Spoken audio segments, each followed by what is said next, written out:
Hello guys, അപ്പം ഇന്ന് കുമ്പളങ്ങേൻ്റെ ഇലയായിട്ട് ഞങ്ങൾക്ക് ഉച്ചയ്ക്ക് സ്പെഷ്യൽ. അപ്പോൾ ചെറിയ ഉള്ളിയും അതുപോലെ ഉണങ്ങിയ മുളകും കൂടിയും നന്നായിട്ട് വാട്ടിയെടുക്കുക. വാട്ടിയെടുത്തതിന് ശേഷം അതിലേക്ക് കഞ്ഞിവെള്ളം ഒഴിച്ച് കൊടുക്കുക. എന്നിട്ട് കുറച്ച് ഉപ്പിട്ട് കൊടുക്കുക കേട്ടോ. കഞ്ഞിവെള്ളം ഒഴിച്ചതിന് ശേഷം കുറച്ച് ഉപ്പിട്ട് കൊടുത്തതിന് ശേഷം നന്നായിട്ട് തിളച്ച് മറിഞ്ഞതിന് ശേഷം കുമ്പളങ്ങേൻ്റെ ഇല ഇട്ട് കൊടുക്കുക കേട്ടോ. അങ്ങനെ ഇട്ട് കൊടുത്തതിന് ശേഷം നന്നായിട്ട് തിളച്ചതിന് ശേഷം വേണം ഇത് പെട്ടെന്ന് വേവുകയില്ല. മത്തൻ്റെ ഇല അതേപോലെ ചെരങ്ങൻ്റെ ഇലേൻ്റെ പോലെയല്ല, ഈ കുമ്പളങ്ങൻ്റെ ഇല പെട്ടെന്ന് വേവും. അപ്പോൾ ഒന്ന് തിളച്ചാൽ മതി, നന്നായിട്ട് വെന്ത് കിട്ടും. അപ്പോൾ ഇവിടെ കുമ്പളങ്ങൻ്റെ ഇല സെറ്റായിട്ടുണ്ട്. പിന്നെ അടുത്തുള്ളത് മാന്തളും കുറച്ച് കോര ഉണ്ടായിരുന്നു കേട്ടോ.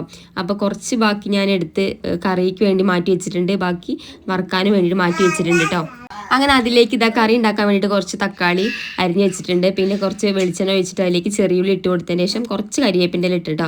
ചട്ടിയിലാണ് ഉണ്ടാക്കുന്നത്, ചട്ടിയിൽ ഉണ്ടാക്കി വേറൊരു ടേസ്റ്റ് ആണല്ലോ. അപ്പോൾ ചട്ടിയിലാണ് കൂടുതൽ കറികൾ ഉണ്ടാക്കാറ്. അങ്ങനെ തക്കാളി ഇട്ടതിന് ശേഷം നന്നായിട്ട് വാട്ടിയെടുക്കണം.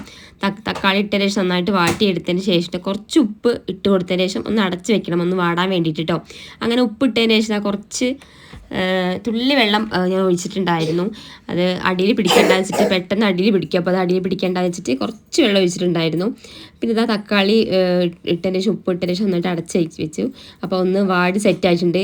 അപ്പോൾ ഒന്ന് വാടുമ്പോഴേക്കും ഞാൻ എന്ത് ചെയ്തു, കുറച്ച് വിശക്കുണ്ടായിരുന്നു. അപ്പോൾ ഈ ഒരു റവ കേക്ക് എനിക്ക് ഒരുപാട് ഇഷ്ടമാണ്. അപ്പോൾ അത് കൂട്ടി ഞാൻ കുറച്ച് കഞ്ഞിവെള്ളം കൂട്ടി കഴിച്ചിട്ടുണ്ടായിരുന്നു. പിന്നെ ഇതാ മസാലകൾ ഇടാൻ നന്നായിട്ട് വാടിയിട്ടുണ്ട്. അപ്പോൾ നന്നായിട്ട് മസാല ഇട്ട് കൊടുക്കാൻ അയച്ചു. അതേപോലെ മീൻ മസാല, മഞ്ഞൾപ്പൊടി, മല്ലിപ്പൊടി, കുറച്ച് മുളക് പൊടി ഇട്ടിട്ടുണ്ട് കേട്ടോ. നന്നായിട്ട് ഇട്ടതിന് ശേഷം നന്നായിട്ട് മസാല ഒന്ന് സെറ്റാക്കിയതിന് ശേഷം അതിലേക്ക് പുളി പിഴിഞ്ഞ് ഒഴിച്ചിട്ടുണ്ട് കേട്ടോ. അങ്ങനെ പുളി പിഴിഞ്ഞതിന് ശേഷം ഒന്ന് തിളച്ചതിന് ശേഷം ഞാൻ കുറച്ച് മാന്തൾ അതിലേക്ക് ഇട്ട് കൊടുത്തിട്ടുണ്ട്. ഒന്ന് നല്ല വെള്ളക്കറിയിലല്ല, കുറച്ച് വറ്റിച്ചെടുക്കാൻ വേണ്ടിയിട്ട് നല്ല ടേസ്റ്റാണ് മാന്തൾ വറ്റിച്ചാൽ.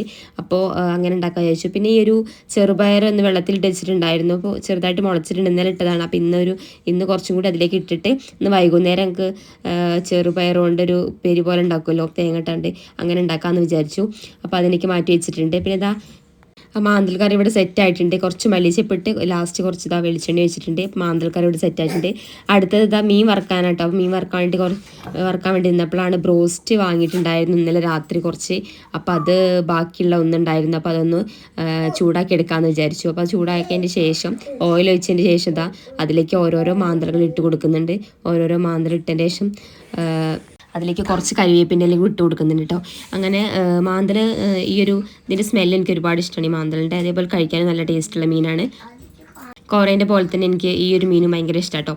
അങ്ങനെ നന്നായിട്ട് സെറ്റായി വന്നിട്ടുണ്ട്. അപ്പോൾ ഓരോന്ന് മറിച്ചിട്ട് കൊടുക്കുക കേട്ടോ. ആദ്യക്ക് പറഞ്ഞ ചോറ് കൊടുത്തിട്ടില്ല, കൊടുക്കാൻ ടൈം ആയിട്ടുണ്ട്. അപ്പോൾ അവർക്കുള്ള ചോറ് ഞാൻ റെഡിയാക്കി വെച്ചിട്ടുണ്ട്. മീൻ വറുത്തതിന് ശേഷം വേണം കൊടുക്കാൻ. പാറുക്കുട്ടി മീൻ കഴിക്കാറില്ല, അവളെ കൊണ്ട് എങ്ങനെയെങ്കിലും കഴിപ്പിക്കണം. അപ്പോൾ ഇന്ന് എങ്ങനെയെങ്കിലുമൊക്കെ കഴിപ്പിക്കാൻ നോക്കണം. ഇടയ്ക്ക് ഞാൻ കഴിക്കാൻ ചോറിൻ്റെ ഉള്ളിലൊക്കെ അങ്ങനെ പൊതിഞ്ഞ് ചോറിൻ്റെ ഉള്ളിൽ നിന്ന് കാണാതെ കൊടുക്കാറ് കേട്ടോ. പിന്നെ ഇതാണ് ഞങ്ങളെ ഇന്നിട്ട് ഓണം കേട്ടോ. ഇന്നലെ പൂവ് ബാക്കി ഉണ്ടായിരുന്നു, അപ്പോൾ അതിൻ്റെ ബാക്കിയുള്ള പൂവ് വെച്ചിട്ടുണ്ടാക്കിയതാണ് ഇട്ടതാട്ടോ. അങ്ങനെ ചോറൊക്കെ കഴിച്ച് ഫുഡൊക്കെ കഴിച്ചതിന് ശേഷം ഞാൻ പാറുക്കുട്ടി വന്നിട്ടുണ്ട് കേട്ടോ. അങ്ങനെ പാറുക്കുട്ടി ഓടിച്ചാടി വരുന്നുണ്ട്. എക്സാമിനും നല്ല മാർക്കും കാര്യങ്ങളൊക്കെ ഉണ്ടായിരുന്നു. പിന്നെ ഞങ്ങൾ വൈകുന്നേരം ഇപ്പോൾ ചായ കുടിച്ചിട്ടുണ്ട് കേട്ടോ. ചെറുപയർ ചായയും കുടിച്ചു. പിന്നെ റൂം നന്നായിട്ട് അലങ്കോലായി കിടക്കായിരുന്നു. അപ്പോൾ ആദ്യം പാറും കൂടെയുള്ള പണിയാണിത്, നന്നായിട്ട് അലങ്കോലായിട്ട്. അപ്പോൾ ഇന്നത്തെ വിശേഷം ഇത്രയേ ഉള്ളൂ. അപ്പോൾ ഓക്കെ, ബൈ.